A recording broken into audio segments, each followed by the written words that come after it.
¿Cómo estás? Muy buenas noches, Eric. Gracias por el pase. Amigos, bienvenidos a Diálogo Abierto. Ricardo, ¿cómo estás? Muy bien, Paola, muy bien, y esperamos las entrevistas de esta noche. Así es, vamos a empezar con Ernesto Álvarez, expresidente del Tribunal Constitucional, que vamos a ver diversos temas, entre ellos el proyecto de ley, por ejemplo, para el nuevo Ministerio de Infraestructura, que ya fue entregado al Congreso de la República. Así es, ya está esta iniciativa para ser debatida por el Parlamento. Veremos también otro tema que es importante, porque es el Día Nacional de la Alpaca, así que vamos a conversar con Omar Príncipe, que es coordinador de la cadena de camélidos del Midagri. Y también vamos a hablar de la delicada situación en Venezuela con Luis Ernesto Blanco, director editorial de Runrunes, es un medio de comunicación de ese país.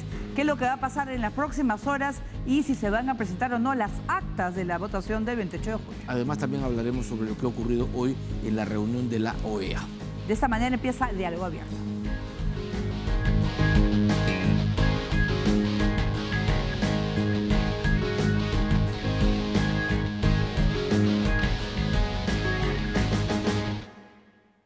Denunciaron a la presidenta por genocidio, por homicidio calificado, por lesiones graves, por lesiones leves. Eso en el argot diríamos, se fueron a pescar, ¿no? A ver cuál de todas les resultaba. Dijimos desde un principio que esa acusación por genocidio era un absoluto despropósito.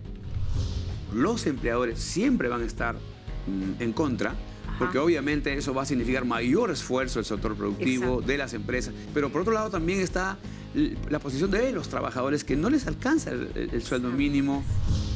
Esto se traduce en un impacto directo en las economías de más de 100.000 familias pertenecientes a los pueblos afroperuano e indígenas u originarios de la Amazonía y de nuestros Andes.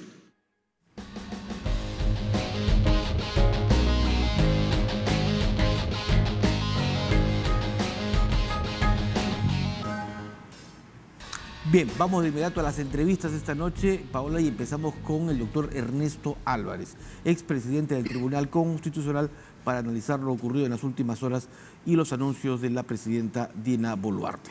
Doctor Álvarez, buenas noches, gracias por estar con nosotros. Muy buenas noches, ¿cómo están Paola, Ricardo? Encantado de estar en su espacio. Bien, empecemos con lo que significa el Ministerio de Infraestructura, cuya iniciativa, cuya propuesta anunciada en el mensaje de Fiestas Patrias ya está en el Congreso de la República. ¿Cuán importante es que se unifiquen en un solo portafolio todo lo que significa la infraestructura y sobre todo las obras públicas? Puede significar algo muy positivo como también algo negativo, dependiendo de qué tipo de gestión se realice. La idea básica es establecer una central de infraestructura para evitar que diversos ministerios contraten empresas constructoras, liciten proyectos, de forma que hagan lo que están haciendo ahora, lo mismo, pero en diferentes sectores, aplicando y necesitando, requiriendo funcionarios capacitados, expertos en la materia, en cada uno de los ministerios. Entonces, no tiene sentido, por ejemplo, que el Ministerio de Educación construya colegios. No tiene sentido que el Ministerio de Transportes haga puentes y carreteras, porque lo suyo es más regulación que construcción y cierre de brechas de infraestructura a nivel nacional. Claro. Sí es, en principio, loable el hecho de reunir en un solo lugar a aquellos expertos y con el que puedan ser acompañados del seguimiento permanente de la Contraloría, para evitar también que de la Contraloría esté prácticamente en todos los lugares del Estado, en cada uno de los organismos del Estado. Así es, doctor Álvarez, además, muy buenas noches. El documento presentado hoy plantea la absorción de 3 entidades, así como programas y proyectos adscritos a las carteras ministeriales. Es bastante trabajo en obras públicas, donde sobre todo hay que ver los expedientes técnicos, tener al personal adecuado y sobre todo el tema de la transparencia y la lucha contra la corrupción.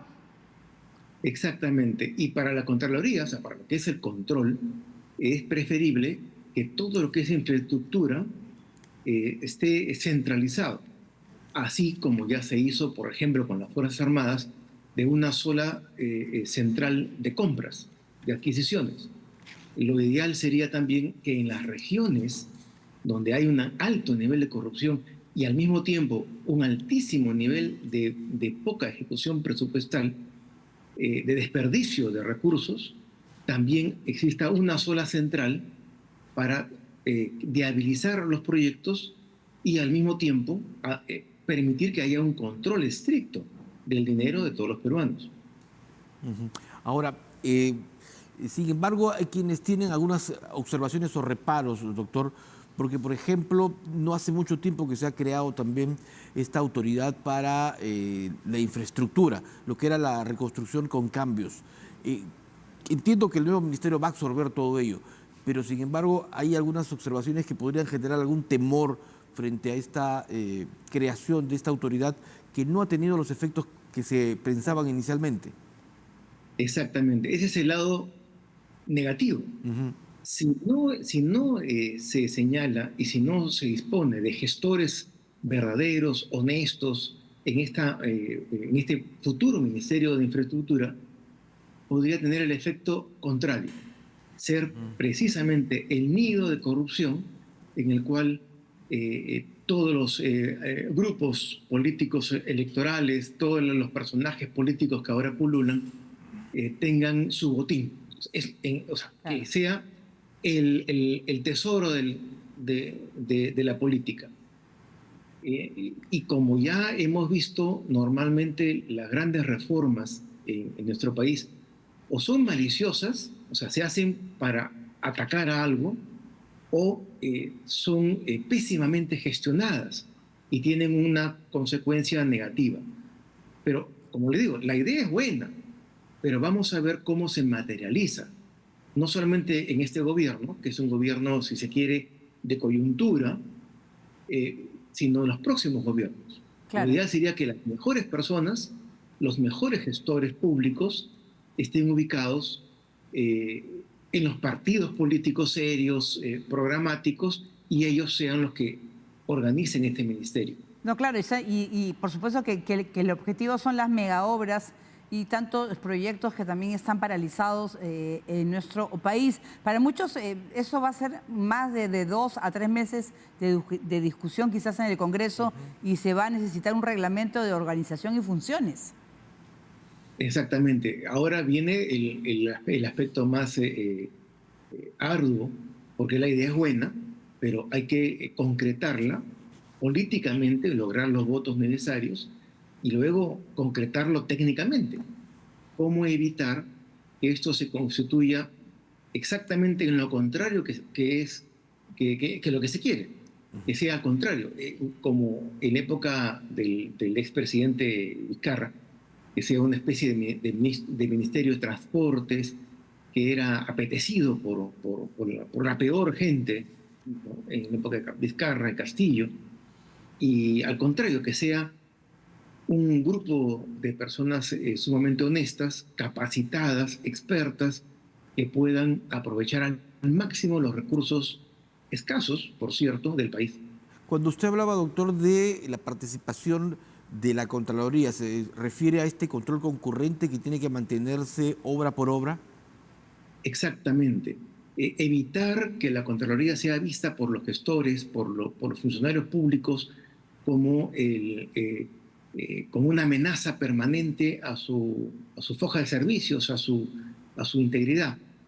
Que la Contraloría, al contrario, sea el acompañante necesario, la ayuda para que cualquier funcionario público pueda realizar su función siendo advertido a tiempo en lugar de ser investigado, sancionado, perseguido.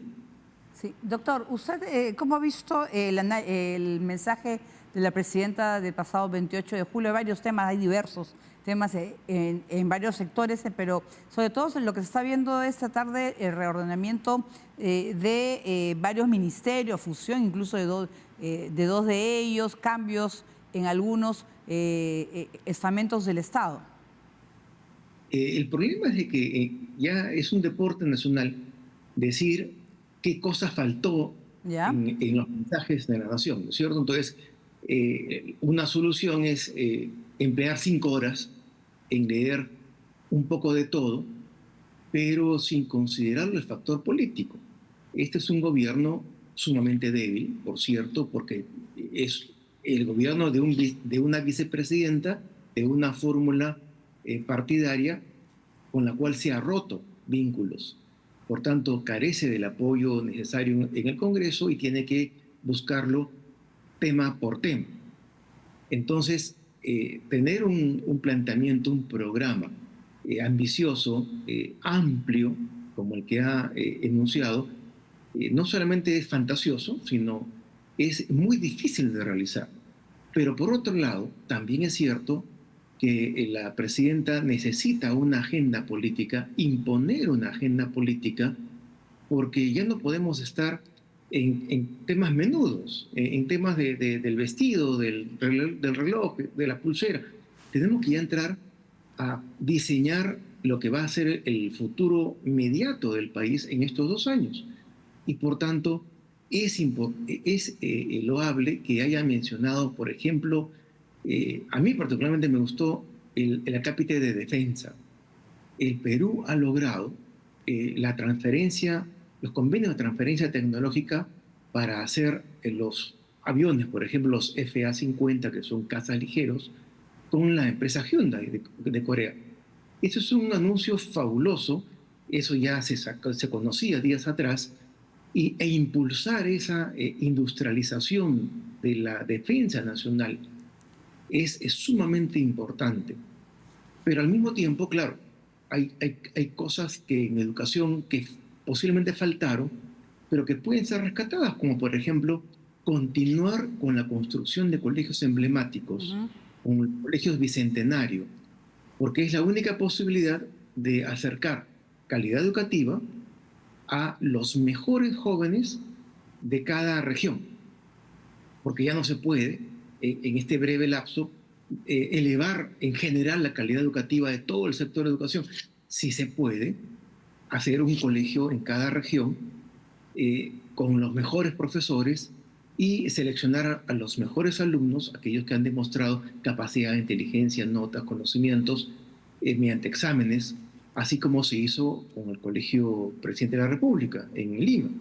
Entonces, hay una serie de detalles que son positivos en medio de este aparente caos que no acaba de concretarse, porque las condiciones políticas no son las mejores, por cierto.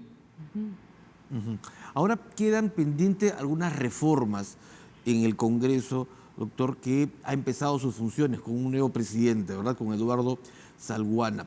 Están reformas sobre todo en materia electoral, como por ejemplo la eliminación de los partidos políticos, el futuro que tendrían también las organizaciones encargadas de los procesos electorales, que justamente acaban de ser evaluadas por la Junta Nacional de Justicia. El Senado, a su criterio, debería designar, por ejemplo, una vez que inicie funciones, al jefe de la OMPE y al jefe de RENIEC. El problema de nuestro país, como comenzábamos en la entrevista, es de que las ideas son buenas, pero se concretan en forma negativa. Ya. Los concursos públicos, en buena cuenta, sirven, en Europa son empleados, pero en nuestro país los concursos públicos, valgan verdades, en todas las entidades públicas se realizan con el currículum en la mano del que va a ganar. Y los términos de referencia se establecen de acuerdo al currículum del futuro ganador. En este caso de la Junta Nacional de Justicia no ha sido una excepción. Es un alto funcionario, el profesor universitario, de que hizo las preguntas de los exámenes. Entonces se presume que fueron entregadas a algunos postulantes. Entonces, si esto es así, ¿por qué no transparentar por completo la elección, por ejemplo, de quien va a dirigir, administrar en la OMPE el procedimiento electoral? ¿Por qué no transparentarlo y exigir, como en el Tribunal Constitucional, que sea una mayoría de 2/3 y acompañado de un conjunto de requisitos técnicos? Esto es, que sea un experto en sistemas o una persona con algún tipo de experiencia, conocimiento en el ámbito, pero que genere confianza de no menos de 2/3 del Senado. Entonces, Claro. eso transparenta porque nosotros podemos confiar en una entidad X que ha hecho un concurso público y después de 1 año, 2 años nos enteramos de que ese concurso fue arreglado. Entonces, para evitar eso, no hay nada mejor, como en Estados Unidos, de transparentarlo. Al contrario, se someten a una audiencia pública a los postulantes y los políticos más expertos en el Senado lo que tienen que consensuar entre ellos y elegir al que más confianza les merece. Claro, y además ahora pues con el nuevo periodo legislativo, lo que va a poder ser la Comisión de Constitución, por ejemplo, reformas, la Comisión de Justicia, se espera qué va a pasar porque ya estamos muy pronto a 1 año donde se va a convocar ya las elecciones del 2026, ¿no es cierto? Y hay Ya- que tener en cuenta, como usted bien lo señala, de que si vamos a una elección general con las mismas reglas, vamos a obtener los mismos resultados. Entonces, si no modificamos, por ejemplo, el sistema proporcional para elegir a la Cámara de Diputados, lo que vamos a tener es nuevamente una representación con escasa calidad. ¿Por qué? Porque los representados no asumen ninguna identificación con el elegido, con el representante, porque el sistema proporcional garantiza, por ejemplo, de que en una región donde se eligen 7 diputados, en realidad ninguno representa al elector. Y peor en Lima, donde hay más de 30 diputados y en realidad ninguno se siente identificado, cosa contraria a lo que sucede en Estados Unidos y en Claro. las principales democracias europeas, donde sí existe un sistema de mayorías, distritos electorales pequeños que eligen a un solo diputado. Entonces nosotros sabemos quién es nuestro diputado, sabemos dónde está su oficina, Claro. su teléfono, su correo electrónico, Claro. y podemos hacer un seguimiento de sus votaciones, de sus discursos, de sus actos. Y si no estamos de acuerdo, no votamos por la reelección. Doctor Álvarez, ¿el número de representantes en Senado como en diputados es suficiente? Porque se habla de que el Perú es el país con menor grado de representatividad en el Parlamento. Exactamente. Y al mismo tiempo tenemos el peor concepto de los parlamentarios. Entonces, claro, ¿por qué? Porque en los últimos años, todas las personas que han tratado de concentrar poder político lo han hecho atacando al Congreso. Y el Congreso, por cierto, tiene grandes defectos, pero que provienen tanto de la misma sociedad como también del sistema electoral. Pero en buena cuenta, lo que necesitamos es más y mejor representación. Como usted bien lo ha señalado, nuestro país es uno de los países con menos relación entre número de electores y elegido representante. Por tanto, una vez elegido a una Cámara, como la Cámara de Diputados, que es lo único que tenemos hoy en día, perdemos total identificación. Porque en realidad usted y yo no recordamos y posiblemente no hemos votado por ningún diputado que esté en ejercicio hoy en día en el mandato parlamentario. Cosa diferente es que cuando el distrito electoral es pequeño y se elige a uno solo. Y hay un efecto positivo además, como en Alemania, como en Francia, como en Estados Unidos, como en Inglaterra, cuando se elige a un solo candidato por distrito electoral, hay la tendencia a buscar un bipartidismo, a formar un bipartidismo, porque como solamente el ganador obtiene el premio, el ganador del distrito electoral, ya no vale tener partidos o agrupaciones electorales medianas o pequeñas. Es necesario juntar, a formar alianzas. Y eso es positivo en el mediano plazo porque los partidos políticos, como ustedes han notado, como buenos periodistas que son, carecen de técnicos. Porque en realidad nadie sabe quién va a gobernar.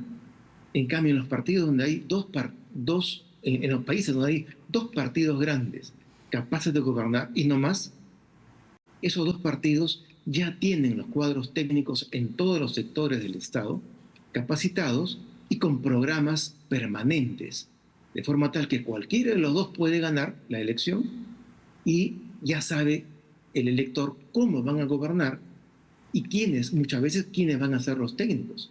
Los cuadros técnicos ya están cubiertos.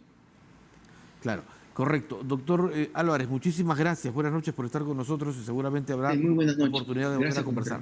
Muy gentil. Muy bien, nosotros vamos a ir a una pausa, pero primero vamos a tener, como siempre, como todas las noches, una foto del recuerdo. Esta vez, a ver, Pedro Infante vino a Lima. Es una fotografía tras terminar un espectáculo en el cine City Hall de Embreña en enero de 1957, saliendo por la puerta de atrás pues, del cine. Y es ahí donde le toman esa fotografía pues, la gente que lo acompañaba en Breña. Bueno, un gran cantante, ídolo de las películas mexicanas, por supuesto. Claro. Y no estuvo en el Hotel Bolívar. Yo hice una fotografía. Así es. Lleno de gente. Claro, Lleno. era uno de los hoteles que concentraba las estrellas. Pero mira, le han arrancado parte de la camisa, de la manga de la camisa, las seguidoras, seguramente las fans de aquel entonces, ¿no? Él De los era el años- galán, pues, el galán de la los años época. 50 estamos hablando. Y creo que él pocos meses después perdió la vida. Sí, pues Un un accidente viaje aéreo, ¿no? Un accidente aéreo. El gran Pedro Infante, es. ídolo mexicano y también en nuestro país. Bien, vamos a hacer una pausa y vamos a regresar con más temas. Tenemos conversando sobre el Día Nacional de la Alpaca, que se celebra cada 1 de agosto. Y este año se celebra el Año Internacional de los Camélidos Sudamericanos. Eso y más al retorno.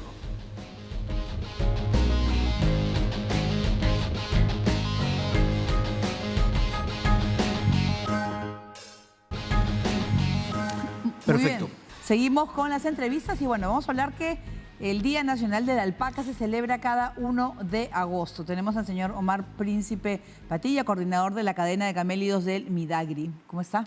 Buenas noches. Buenas noches, gracias por la invitación. Bueno, ¿cuál es la situación de los camélidos en nuestro país actualmente? Porque estamos hablando de alpaca, llama, vicuña y guanaco. Sí, bueno, tenemos dos especies que son silvestres, que es la vicuña y el guanaco.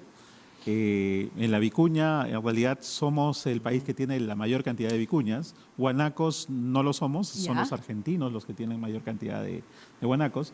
Y en el caso de las alpacas y las llamas, que son los domésticos, bueno, tenemos la mayor cantidad de alpacas a nivel mundial, ¿no? Entre el 80 y 85% de la población ¿En qué mundial de zonas alpacas. están? Básicamente en la zona sur, en el ¿Ya? triángulo que entre Puno, Cusco y Arequipa, ahí está casi el 60% de nuestras alpacas. Pero se distribuyen hasta, por decirlo, Pasco, ¿no? Entre Pasco, Junín, Huancavelica, Ayacucho, Apurímac, ¿no? Son las zonas donde están. Se ha logrado ya que no se encuentren en grado de extinción, ¿no? O sea, se ha logrado una reproducción que permite ya al país contar con la suficiente cantidad de camélidos sudamericanos. Claro, en el caso de los domésticos no hay problema porque es una crianza. El tema de la desaparición o de la disminución depende básicamente de los criadores. En el caso de los silvestres, sí, pues hace muchos años atrás ha habido problemas del tema de caza furtiva y hasta ahora sigue, y algunas enfermedades, pero la población no ha disminuido, ¿no? Sobre todo en el caso de la vicuña. Se puede decir que ahora existen más de 200.000 vicuñas en nuestro país y ya es una población considerable y interesante para que lo puedan manejar las comunidades altoandinas. No, claro, la alpaca, por ejemplo, es aprovechada, por ejemplo, en el caso de ella, de la carne y también de su pelaje, yo me imagino. Es Exacto. El tema textil, ¿no? textil, ¿no es cierto? Exacto. Es el único producto de origen pecuario de zonas altoandinas que realmente se exporta casi a la totalidad, ¿no? Ya. Estamos hablando de entre el 90 al 95% de la fibra de la alpaca, que es una fibra muy fina, que va a mercados básicamente europeos, chinos. En China se industrializa, pero se comercializa básicamente en Europa, ¿no? No, claro, porque es de calidad, estamos hablando, es la alpaca Suri, creo que es. Tenemos la alpaca Suri, Suri. que es una alpaca que tiene una fibra muy larga, Ya. muy brillosa, muy bonita, que es más o menos el 20%, entre el 15 al 20% de nuestra población, pero la gran mayoría de alpacas que tenemos son la huacaya. Es una Ya. fibra más corta, pero muy fina también. Y esas son, y ellos se exportan, porque son Claro. realmente abrigos hermosos que se usan Sí. en Europa, en Asia. Inclusive se denomina la alpaca bebé. Claro. Ahí hay un término de... Claro, nos confundimos con la alpaca baby, es la fibra más fina, pero no es porque se saca de una alpaca bebé, sino Claro. es porque se saca de una parte especial de la alpaca, ¿no? Que es Ya. la parte donde se concentra la fibra más fina del animal. Y eso se hace durante el... ¿Cómo es? Esquila. La esquila se hace una vez al año, ¿cuándo es al año? Se puede hacer una vez al año. Generalmente los productores esquilan el 60% de su población, ¿no? Si tienen 100 alpacas, esquilan 60 alpacas, ¿no? Y esos vellones son los que van a proceso de clasificación, que hay mujeres rurales que trabajan en ese proceso de clasificar cuáles son las fibras más finas y las fibras más gruesas. ¿Cuánto cuesta una alpaca? Eso era- Eso le iba a decir. esa era mi Porque pregunta. yo sé que es caro, ¿no es cierto? Claro. ¿O no? Una alpaca, si la compramos para consumirla como carne, puede costar entre 200 250 para carne, pero si la compramos como reproductor puede llegar a costar 5.000, 10.000, Wow. hasta 20.000 soles, ¿no? ¿Y qué tiempo, digamos, tiene de vida una alpaca? Una alpaca puede vivir hasta 14, 15 años, pero productivamente, digamos que podría estar entre 10, 11, 12 años, ¿no? Hay manera, por ejemplo, no se puede trasladar, llevarse alpacas a otras partes del mundo, ¿no? ¿No es cierto? Es como, porque por ejemplo, en Inglaterra yo he visto que hay alpacas, no sé, como mascotas o las pueden tener, en los Estados Unidos también. Se puede decir, un recurso peruano, riqueza peruana que no puede ser exportada, ¿o sí? En realidad, sí hay procedimientos de exportación. Se protege a los animales que tienen mayor potencial genético, ¿no? O sea, los animales mucho más finos, Ya. esos no se podrían exportar, pero animales con bajo valor genético sí se pueden exportar y existen unas cotas de exportación. En realidad, los últimos años no hemos tenido mucha exportación Ya. de animales, más que un pequeño número, y más bien han estado saliendo de países vecinos, ¿no? Ujú. El precio de esta lana que se lleva, ¿a cuánto asciende en el mercado internacional? Depende del valor agregado que se le dé, ¿no? Si estamos hablando de una fibra en brosa o en bruto o sucia, estamos hablando de 16 soles la libra, ¿no? Más o menos unos 32 soles el kilo. Aproximadamente. ¿Y cuánto kilo, por ejemplo, como para un abrigo? Un abrigo En realidad un abrigo puede tener 800 gramos que puede a costar un kilo. 1.000 soles más. Y puede costar muchísimo, ¿no? Y ahí viene la diferencia entre generar el tema de valor agregado, ¿no? Entonces, si bien es cierto, sigue siendo una fibra cara, porque 32 soles para una fibra de alpaca, comparándola con la de ovino, que está a 80 centavos más o menos la libra, ¿no? Es alto, pero generando ese valor agregado, ya sea en hilos o en prendas, es muy ¿Este alto. proceso de industrialización se desarrolla aquí también en el Perú o por lo general en el exterior? Sí, tenemos una ventaja que la industria textil alpaquera está concentrada básicamente en la ciudad de Arequipa, ¿no? Ahí tenemos la gran Claro. industria que trabaja con el tema de la alpaca y ellos son los principales exportadores de productos elaborados, ¿no? ¿Ya se ha logrado, por ejemplo, que en épocas de heladas proteger también a todos los camélidos? Sí, hay un programa que nosotros tenemos como ministerio, que es el Programa Multisectorial ante Heladas y Friajes, que es multisectorial en realidad. Se hacen actividades para conservar estos medios de vida de los productores, pero se necesita seguir trabajando con otras estrategias adicionales, ¿no? Porque se usan como unos cobertores especiales para... Sí, hay unos cobertizos. Cobertizos. Sí. Cobertizos que protegen sobre el tema de cuando hay nevadas, cuando hay Claro. frío y ese tipo de acciones climatológicas, pero también se necesita trabajar sobre temas de alimentación, ¿no? Y hay otras estrategias que se van a ir implementando poco a poco para mejorar la alimentación del animal. Un animal bien alimentado, por más frío que haya, no muere. Se puede sobrevivir. Sí. Claro, y sobre todo estamos en una época de heladas en la actualidad, donde se trabaja mucho justamente garantizar su vida. Sí, el efecto de cambio climático es lo que afecta mucho en estas zonas que son muy sensibles, ¿no? Entonces, si las sequías tienen 15 días o 12 días, ¿no?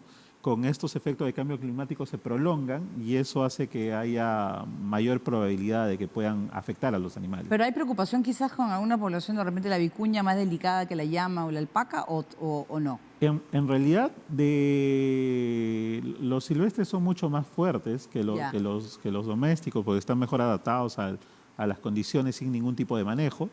Pero, de todas maneras, el tema del manejo de las llamas y las alpacas tiene que tener ciertas condiciones, sobre todo de alimentación, para que puedan resistir a estas condiciones, ¿no? Ujú. Bueno, vamos a seguir de cerca todo este trabajo en el que está abocado el Ministerio de Desarrollo Agrario, ¿verdad? Okay. En garantizar su permanencia, además. Exacto, estamos en ese tema.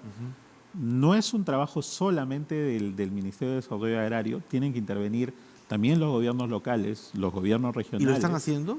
En parte, lo que buscamos es que haya una mayor participación de parte de ellos, porque ellos son los que están en el territorio, básicamente.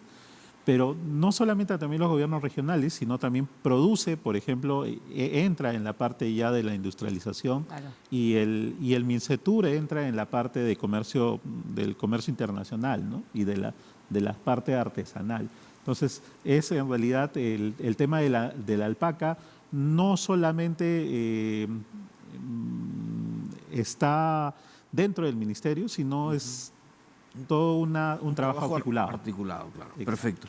Muchísimas gracias, muy amable, don Omar Príncipe Patilla, coordinador de la cadena de camélidos del Ministerio de Desarrollo Agrario y Riego. Muy gentil. Ok, Gracias. muchas gracias. Muy bien, vamos a hacer nosotros una pausa, pero una fotografía, por supuesto, de recuerdo. ¿Qué Ahora, viene? esta es la avenida Alfonso Ugarte, a ver, se me pone, y la Quinta Bosa, actualmente cuadra 12 de Alfonso Ugarte, frente al Colegio Guadalupe. Ah, la Quinta. Sí, ahí está el banco. Bueno, hay un banco, casi digo el nombre. Así es, claro, antiguo Banco Pero Vice. qué bonito, ¿no? Las Claro. casas, ya no queda nada ahora de eso. No, sí, esa entrada todavía tiene. Ahí está el banco antiguo Vice, que ahora tiene otro nombre. Y sí, En los años 20, por lo menos, 20, 30. Sí, más 40. No, perdón, 40. Sí, mira una avenida. Pero qué bonitas las casas. Sí, claro, Alfonso Ugarte, que totalmente tranquila, libre. La parte central en donde existía estas bancas, mira, estos jardines ya no existen. No, pero para pasear era maravilloso, ¿no? Ahora qué, a puro micro. Claro, ahora es un corredor vehicular. Claro, mucho tráfico ahí ahora. Así es. Muy bien, nosotros al volver vamos a estar con ustedes contándoles lo que ha pasado pues en Venezuela y también la participación de nuestro canciller. La enérgica participación. Y yo creo que ha destacado muchísimo la participación del canciller en esta sesión de la OEA con el tema Venezuela. Así es, esto y más al retorno.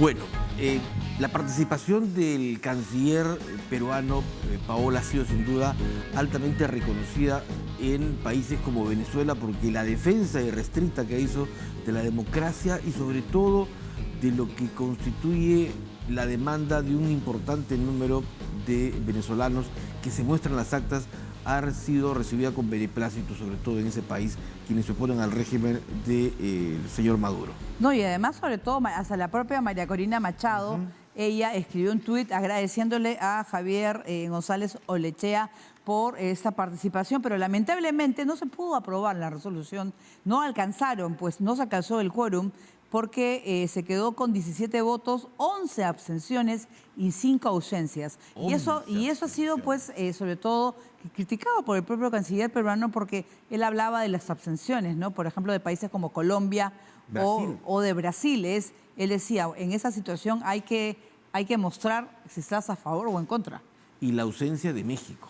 Ausencia de México, por supuesto, como vemos, son aliados también del gobierno de Nicolás Maduro, pero ha sido una sesión muy interesante en Washington el día de hoy y vamos a conversar con nuestro invitado que se encuentra en Caracas, que es Luis Ernesto Blanco, director editorial de Runrunes desde Venezuela. Muy buenas noches, bienvenido a Diálogo Abierto.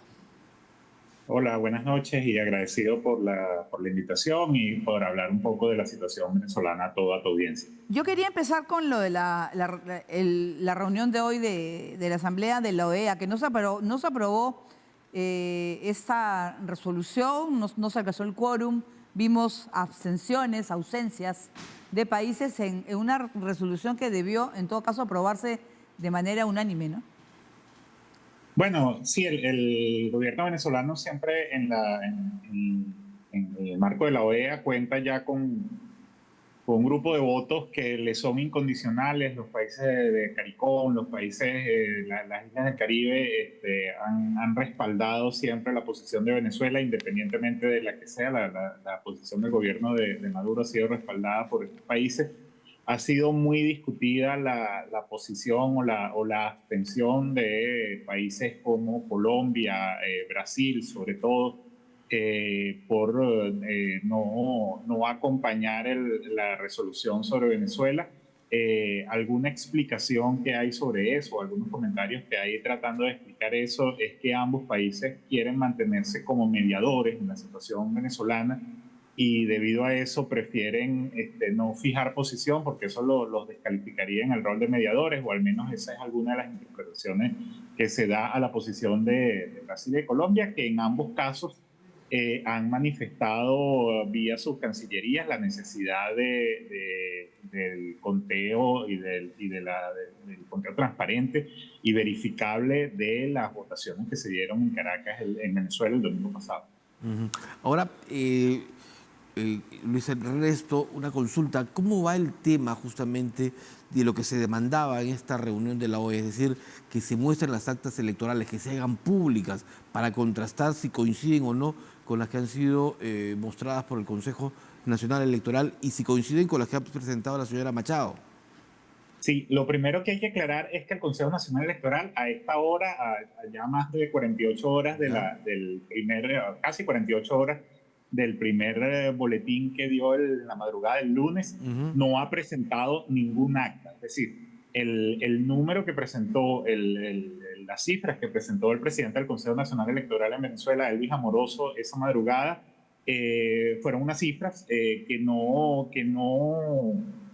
han salido de la totalización, o al menos eso no se ha podido verificar que haya salido de la totalización de ningún acta. De hecho, uno de los candidatos presidenciales que participó en las elecciones del domingo, Enrique Márquez, que había sido anteriormente vicepresidente del Consejo Nacional Electoral, decía que su testigo en la sala de totalización del Consejo Nacional Electoral puede dar fe de que de la sala de totalización no se imprimió ningún resultado que luego haya sido leído, o que ese resultado o que esos números que leyó Elvis Amoroso no se imprimieron en la sala de totalización. Entonces, lo primero que hay que aclarar es que no hay actas presentadas por el Consejo Nacional Electoral.